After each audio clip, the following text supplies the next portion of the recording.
Welcome back to the show, everybody. Track press build continues. I'm not quite ready to give a once over of it yet, but yeah, there's been a whole lot has happened since last time. Again, I know the feed has not reflected it. I've just been stuck in this build it mode for like the last week on this thing, and I'm about a week behind where I thought I would be. But yeah, we got a bunch more welding to do tomorrow, and there's been a lot of redesigns and some simplification and a couple changes, and well, that's about where we are with it for now. But in the meantime, well, I've got some nice 3-cylinder torque monster footage that's been living on the camera for about 2 weeks now. I don't want to say it's a filler. We might as well just call it what it is. It's a filler. So we're about ready to cover up out here for the night. Get a little bit of rain coming anyhow. And, well, here's some action from a couple weeks ago now. We had that one last rotten oak tree that was getting quite dead in the bottom, and we needed the RD6 to pull it over because it had a cant the wrong way, and we needed to get it over center and land it in a good spot. So, well, enjoy.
Welcome back, everybody. So Senior is going to take out this other leaning oak tree. So a couple months back, yeah, the one that used to branch off from here, it got all rotten and it blew that way in a storm. And the problem now is the rest of this one that's still standing is just as bad in the bottom, and it's pretty good size. So the next good storm comes through, it's probably going to go land on all Senior stuff, and it's got a little bit of a lean back that way. So you're probably going to do some cutting and notching strategically here, right? I'm just going to notch in this corner.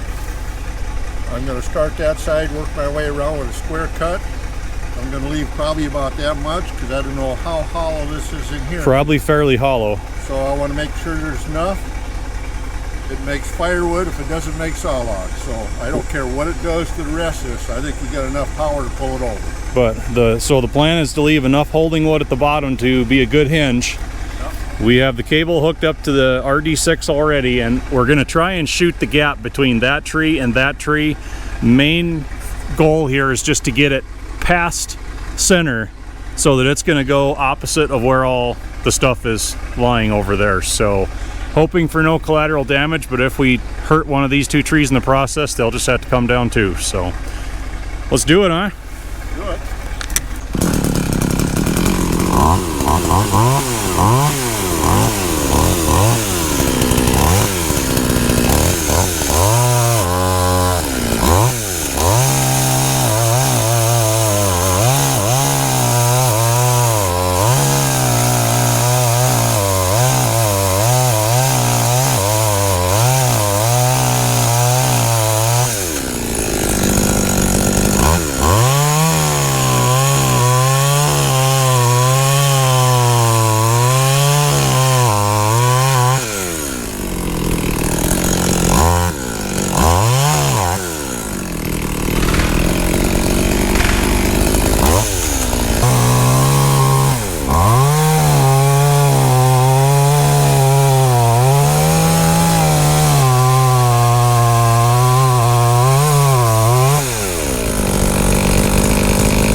Well, we took the top out of that one, no big deal. Looks like we saved the other two, and it went right exactly where we wanted it to go. So all that's left now is to clean up. Looks like I'd say a lot of firewood left in this one. So, and hopefully a few saw logs. Yeah, looking where this thing fell, I don't think I want to been underneath this thing. No way in the world. You can see just from the shock of it hitting the ground how it snapped that branch off. Get down here where it hit the ground. I mean, it kind of made firewood for us already, except it's gonna be a little splintery. So yeah, she come down pretty good. She's a heavy tree, a lot of moisture in her yet. Probably let her set here for a while.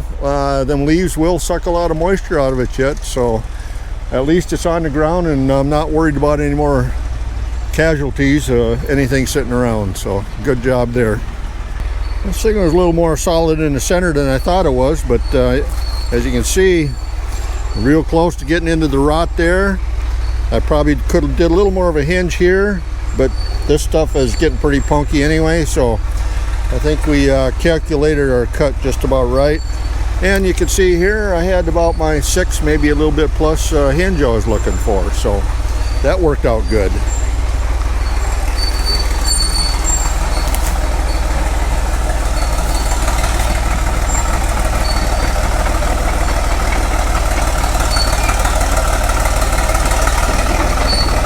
Then we got Squatch backing in with the RD6. What he wants to do is just kind of park it underneath the canopy here, just to kind of give you a perspective, the size of the tree compared to the RD6.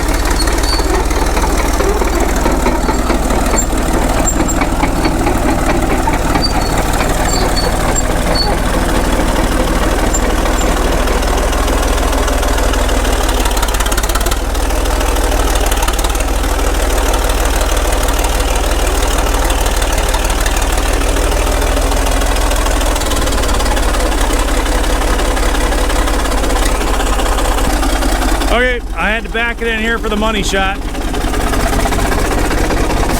Had to get the thumbnail pick for it. Backed in amongst the branches. Yeah, where the trunk landed, still higher than the tracks on the D6, but this is a big old tree. There's gonna be a lot of firewood in here. Standing here looking up, I'm not kidding you, that's 20 feet tall yet, even on its side. Lots of cleanup to do in here. Can't even walk through it down here. Have to cut our way all the way through, but I love that torque monster. Oh man, this thing's so much fun.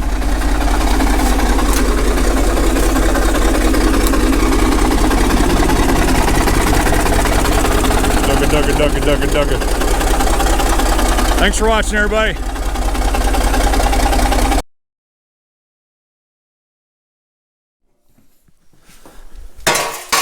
Yeah, I know, it's a mess in here between the drills and the little milling machine over there.